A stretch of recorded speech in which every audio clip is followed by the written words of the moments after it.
மனநல மருத்துவர் அங்கே அழகன் என்ற பெயருடைய ஒருவர் சிகிச்சை பெற்று வந்தார்.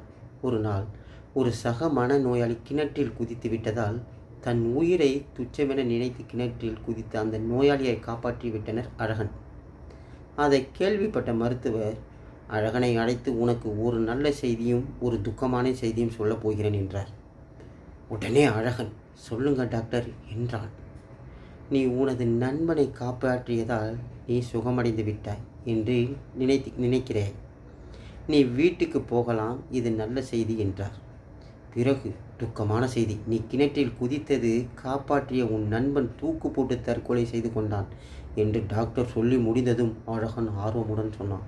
டாக்டர், அவன் சாகவில்லை, கிணற்றில் விழுந்து நனைந்தவனை ஈரம் காயட்டும் என்று தான் அவனது கழுத்தில் கயிற்றை கட்டி மரத்தில் தொங்கவிட்டு இருக்கிறேன். ஈரம் காய்ந்து அவன் சுகமாகிவிட்டான். ஆஹா, டாக்டர் அப்படியே முடிச்சார் பத்தியா.